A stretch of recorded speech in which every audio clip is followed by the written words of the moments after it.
Security is, if they either privatize it, shut it down, or essentially take away these entitlement benefits from Americans who paid into the system, there will be hell to pay for the Republican Party, not just the Trump administration, likely for decades to come.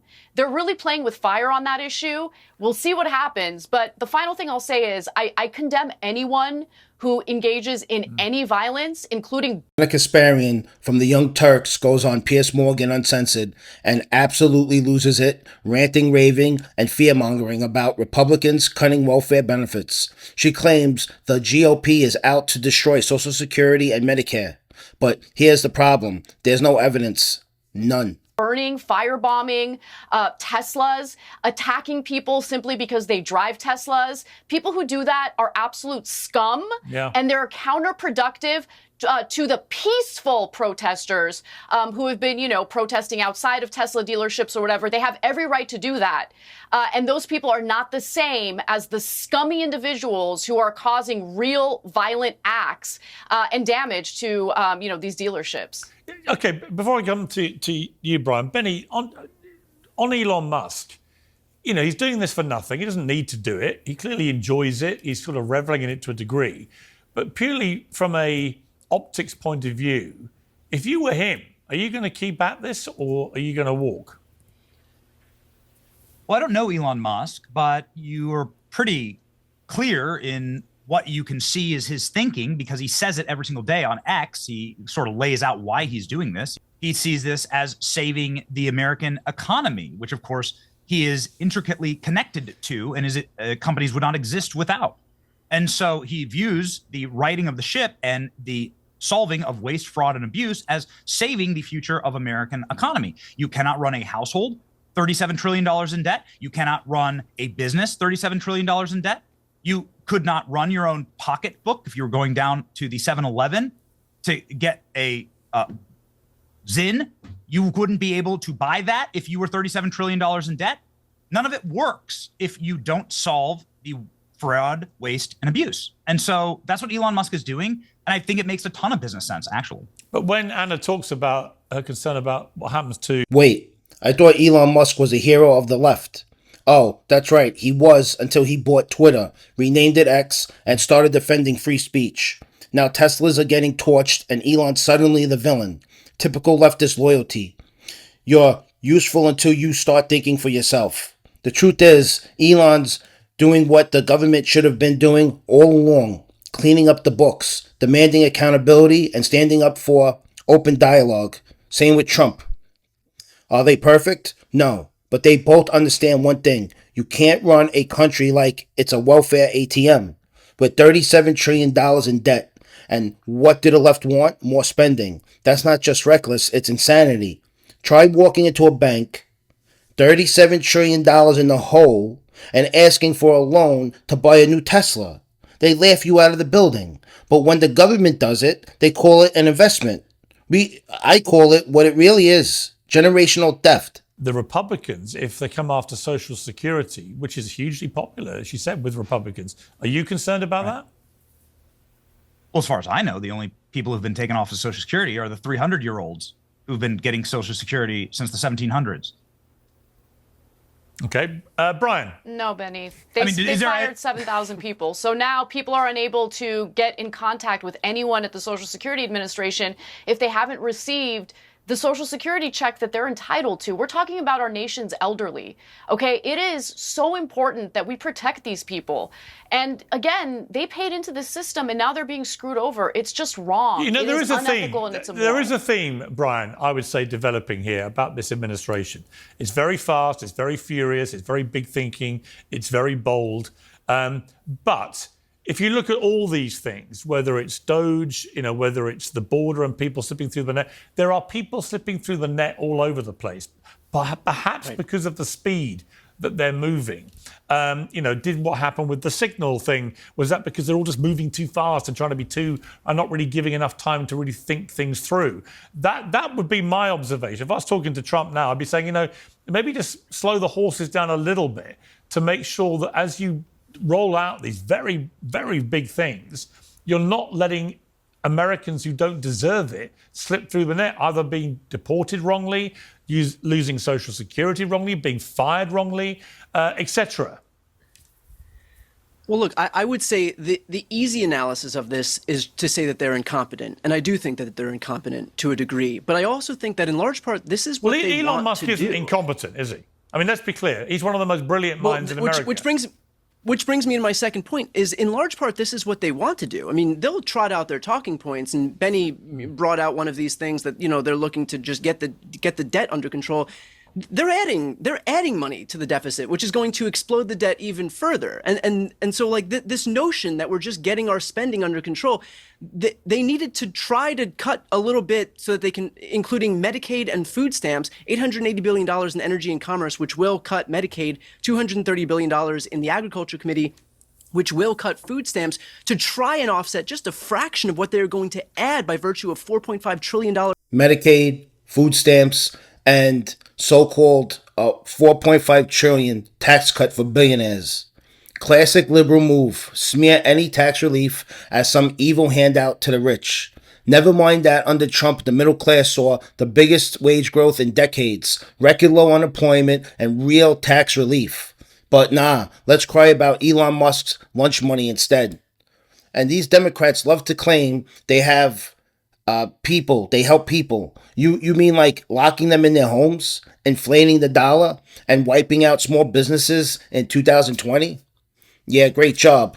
They shut down the country while Trump was fighting to keep Americans working, not begging for another stimulus check while Nancy Pelosi and her pals over there licked her Godiva ice cream in her multi-million-dollar kitchen.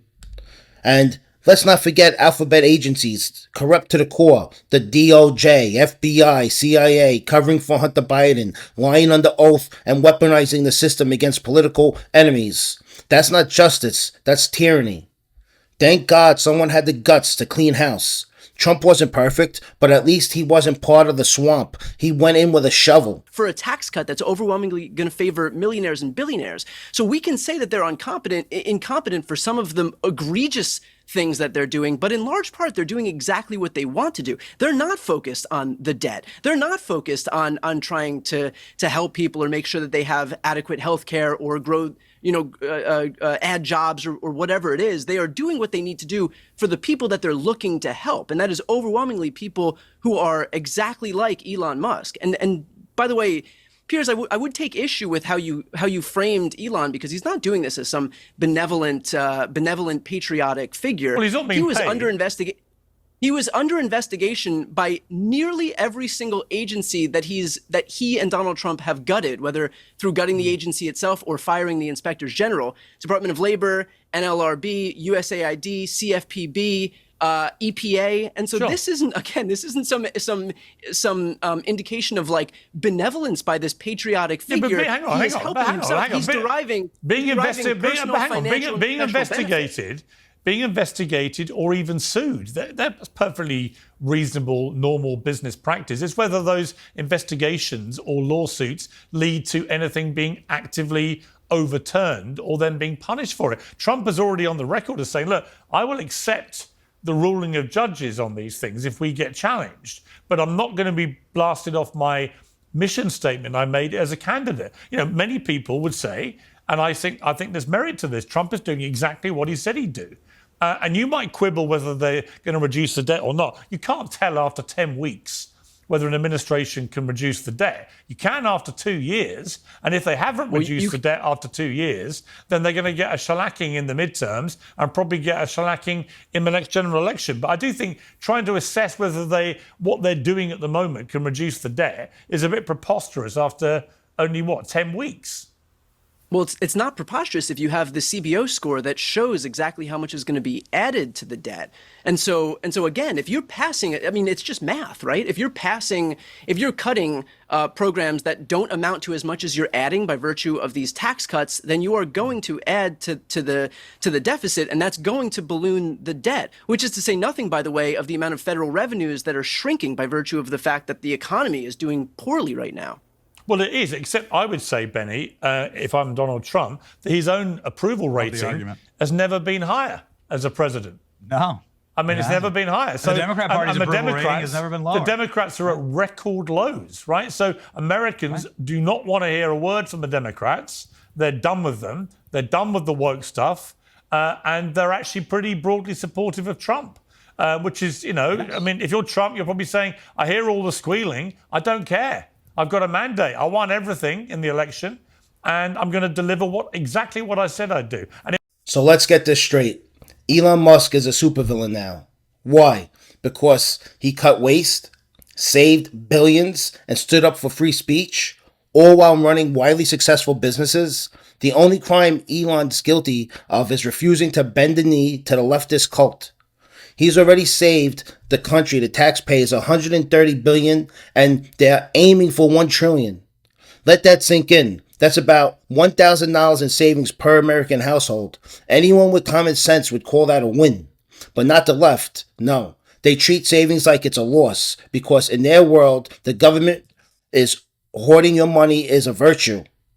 And yeah, the CBO says Trump added $7.8 trillion to the deficit, but context matters. Most of that spending happened during COVID, a global crisis, and what that money spent on. What was it spent on? Keeping Americans alive, businesses afloat, and the economy from collapsing.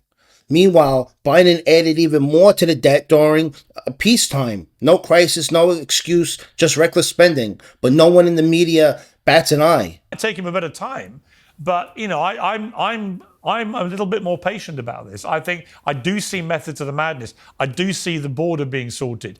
I do see an attack on government waste as being very popular with the American people, and so on. So I just think it's too early to say this is all not going to work. Demonstrably, some of it is working and is popular with the public. Here we go. The tracker right here, $130 billion in savings. That's $1,000 in savings per American household. Right there. That's what Brian says is adding to our deficit, which is that the same crazy tracker talk. where they noted that $8 billion were cut when it was actually $8 million were cut? That the same tracker that they started taking credit for cuts that were made during the Biden administration? Just wanted to check if it's the same exact tracker that we're talking about here. Brian's stance here is that we should raise taxes. And I want him to carry that My forward. stance is that we should raise taxes. All I'm pointing out is that the tracker higher taxes. And I've said this before, and I'll say it again, Brian. I want you to run for DNC chair. Okay, maybe you could take Harry Siston's job, all right, as the #1 DNC influencer, since he's getting canceled right now. You could take Harry's Benny, job. You can work with David Hogg, and you can run on higher taxes for American. And you can say that $37 trillion in debt is okie dokie to me. That's what you can do. And you can burn a Tesla dealership down while you're at it. If you think debt bring is that message bad, to the American people. I want you to do it. If you think debt is I want bad, you to do it. How do I make it happen? If you think debt is bad, how do you answer for the fact that we are adding debt that based on the CBO score, we're adding debt, and your deity, Donald Trump, added $7.8 trillion to the debt during his first term? Where are these fiscally conservative Republicans? Yeah, I don't want anyone to add anything to the debt. The vast majority of that came during COVID. We all know what a bizarro time that was. And I don't think that anyone's trying to defend that. Donald Trump has proven time and time again, he wants to cut government spending and cut efficiency, cut government spending. Bottom line, the left can't stand Trump or Elon Musk because they actually tried to drain the swamp. They said it couldn't be done, but Trump slashed regulations, boosted GDP, rebuilt manufacturing, and handed power back to the people, all while getting attacked 24/7 by the same corporate media puppets who shill for the establishment. If you're sick of the left's fear-mongering and economic ignorance, hit that subscribe button. Support the people who actually are trying to fix this country. Support truth, support freedom. Like, comment, and share this video with someone who still believes Kasparian has economic credibility.